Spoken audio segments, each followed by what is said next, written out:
It's another edition of the Boselli Breakdown. Jaguars win again. JP Shadrick with Hall of Famer Tony Boselli. Boy, a divisional win on the road. That's never a bad thing. And now 7 of the last 8 for the Jags have gone their way.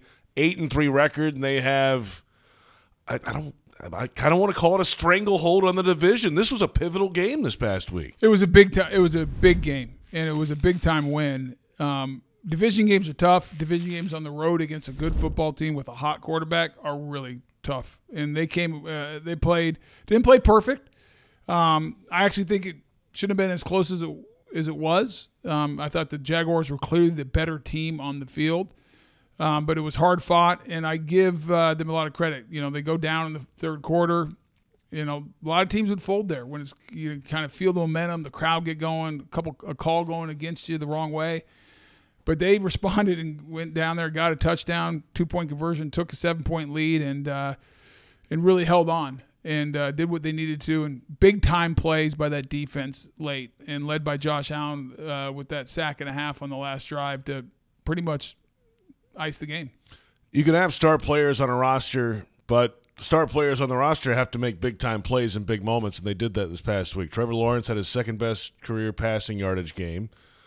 Calvin Ridley had a huge third quarter, and Josh Allen had sacks when it mattered. And when your stars are making plays, it's tough to lose. JP, I talk about it all the time. It's not about X's and O's. It's about Jimmys and Joes. And your star Jimmys and Joes have to make plays when it counts. And that's what they get paid to do. That's why they're on the team. That's why people consider them stars.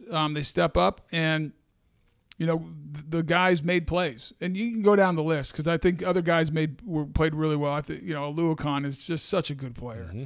He's so steady, solid, and just shows up each week, makes big plays when it counts. So that's what you need. You need your top players to make big plays, and they did. This week, Monday Night Football, first time the Jaguars have played on Monday night since the 2011 season. It's a long, long time ago, but they're playing the Cincinnati Bengals, and the complexion of this matchup has changed a lot. Joe Burrow is out with a wrist injury for the rest of the season. So, what are some keys to victory for the Jags against Cincinnati? Well, I'm sure from an NFL fan standpoint, they are sad they're not going to see Burrow versus Lawrence. I get it, but I'm fine with it. Bet you are. It's a much different game, and I think it starts with, stop the run, take away Joe Mixon, take away that run game, force Browning to beat you. Now they got some weapons outside, Jamar Chase, heck of a player, T. Higgins. Get after them and make them one-dimensional and make it hard on the young quarterback who does not have a lot of experience. And then offensively, you got block them up front. They got some good players. Don't give them anything, any momentum, any hope of winning. So this is a game when you're clearly the better team and playing against an injured team. Jump on them early and don't turn it over. So don't give them anything.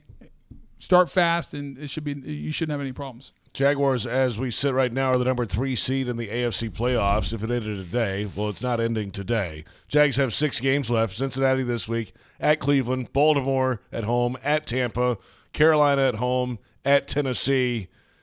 What's your outlook for the final 6? I think you're going to be favored for sure in 5 of those 6 based on current team and health and everything else. So I think, you're 7, big favorite this week against the Bengals on Monday night. I expect the same. Similar against Cleveland the following week. Obviously, at Ravens, if all things stay on course, again, with the health of each team, it's going to be a barn burner on Sunday night. That's probably your toughest game on the schedule. And then because you go down, you got 2 NFC South teams that are struggling a little bit, and you finish with the Titans, and we already kind of saw what the status of that franchise is right now. They're in complete rebuild mode. So you have a great chance to compete for the number 1 seed.